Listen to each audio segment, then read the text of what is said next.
ಬೀದಿ ನಾಯಿಗಳನ್ನು ಶೆಡ್ಗಳಿಗೆ ಸ್ಥಳಾಂತರಿಸುವಂತಹ ವಿಚಾರಕ್ಕೆ ಸಂಬಂಧಪಟ್ಟಂತೆ ಸುಪ್ರೀಂ ಕೋರ್ಟ್ನಲ್ಲಿ ವಿಚಾರಣೆ ನಡೀತಾ ಇತ್ತು.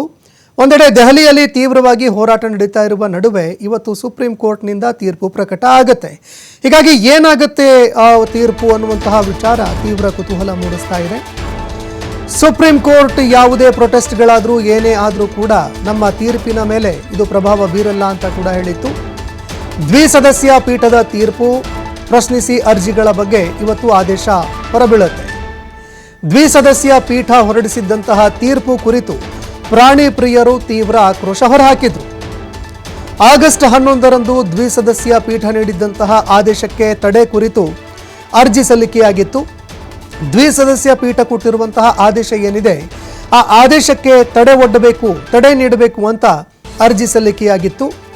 ಈ ಅರ್ಜಿ ಸಲ್ಲಿಕೆಯಾಗಿರುವಂಥದ್ದರ ವಿಚಾರಣೆ ಕೂಡ ಆರಂಭವಾಗಿತ್ತು. ಇವತ್ತು ಆದೇಶ ಹೊರಬೀಳುತ್ತೆ. ಆದೇಶಕ್ಕೆ ತಡೆ ನೀಡಬೇಕಾ ಅಥವಾ ಬೇಡವಾ ಅನ್ನೋದರ ಕುರಿತು ಇವತ್ತು ತೀರ್ಪು ಹೊರಬೀಳುತ್ತೆ. ಸಾರ್ವಜನಿಕ ಹಿತಾಸಕ್ತಿ ಅರ್ಜಿ ಕುರಿತು ಇವತ್ತು ತೀರ್ಪು ಪ್ರಕಟ ಆಗುತ್ತೆ. ಹೀಗಾಗಿ ಬೀದಿ ನಾಯಿಗಳ ಒಂದು ವಿಚಾರಕ್ಕೆ ಸಂಬಂಧಪಟ್ಟಂತೆ ಶೆಡ್ಗಳನ್ನು ನಿರ್ಮಾಣ ಮಾಡಬೇಕು. ಪ್ರಾಣಿ ಪ್ರಿಯರು ಯಾರೇ ಇದ್ದರೂ ಕೂಡ ಆ ಶೆಡ್ಗಳಿಗೆ ಹೋಗಿ ಆ ಒಂದು ಬೀದಿ ನಾಯಿಗಳನ್ನು ತಮ್ಮ ಸಾಕು ನಾಯಿಗಳಾಗಿ ಪಡೆದುಕೊಳ್ಳೋದಕ್ಕೆ ಅವಕಾಶ ಕೂಡ ಕಲ್ಪಿಸಿಕೊಡೋದಕ್ಕೆ ಸುಪ್ರೀಂ ತೀರ್ಮಾನ ಮಾಡಿತ್ತು. ಇದರ ಜೊತೆಗೆ ಬೀದಿ ನಾಯಿಗಳ ಒಂದು ಉಪಟಳ ಏನಿದೆ ಇದಕ್ಕೆ ಫುಲ್ ಸ್ಟಾಪ್ ಹಾಕೋದಕ್ಕೆ ಸುಪ್ರೀಂ ಕೋರ್ಟ್ ಮುಂದಾಗಿತ್ತು.